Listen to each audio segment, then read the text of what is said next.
Today's topic is who's suffering from morning anxiety?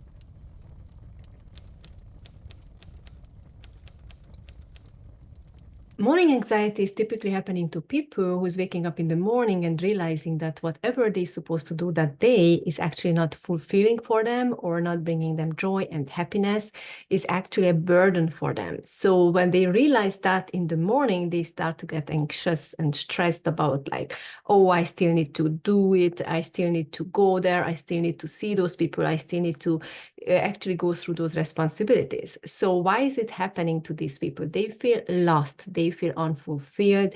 They basically not doing the things what brings them joy and fulfillment because they haven't found their actually the purpose, what they want to put into this lifetime, or their purpose, which used to be their purpose, is might fading away now because it's a time for change. So we need to recognize when we need to actually take action on either proactively for the change or as a life-saving change, because you realize that whatever you are going through is actually already a burden for you, like in mental health way, or it becomes later a physical illness. Some people actually is subconsciously going into physical illnesses as an escape, so they don't need to go to work or they need to meet with certain people or face certain difficulties, so they make themselves sick physically so they can take themselves out of the game, right?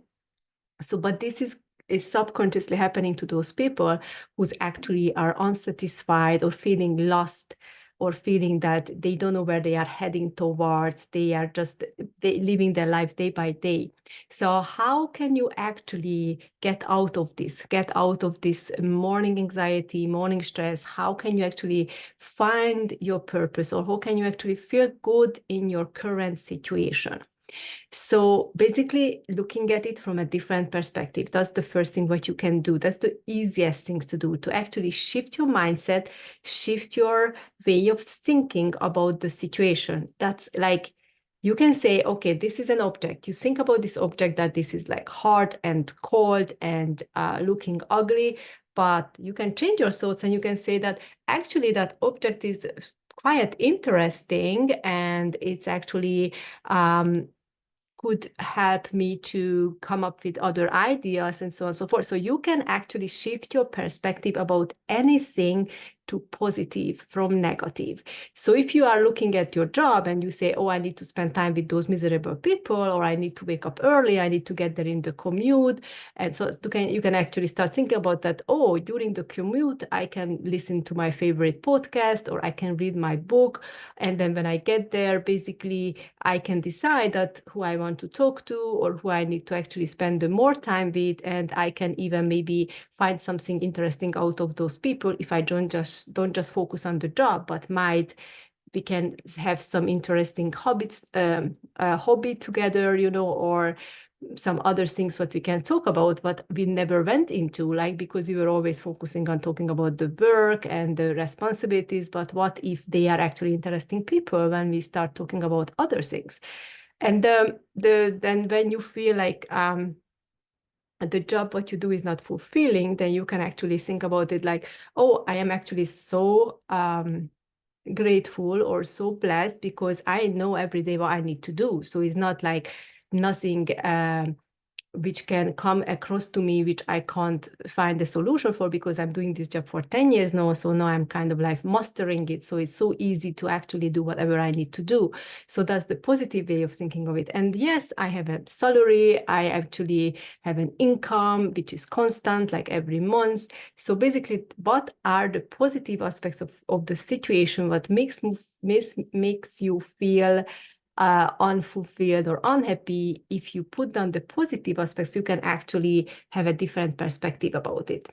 The other thing what you can do is basically leave the position and find something better or something new for yourself. If you have some saved money, if you can maybe move in with your parents or, with a friend, then basically you can spend some time alone or spend some time like a sabbatical in your life when you can actually start figuring out what makes you happy, what it brings you fulfillment, and what would you like to do with your life.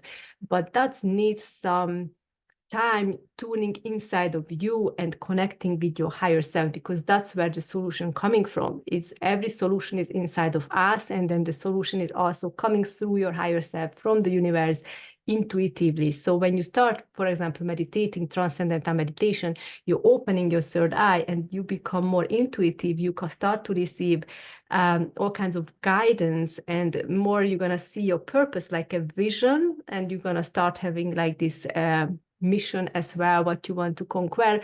So basically spending time alone, figuring out yourself, what makes you feel good, what you are tuned into, that's really important to find what you want in life. Because if you are always in the go, you are always in the action, then you don't have time to actually just slow down and just allow to come to you what is actually you need to figure out, right? The solutions are not coming to you if you are always in the hustle mode, because you're resisting it.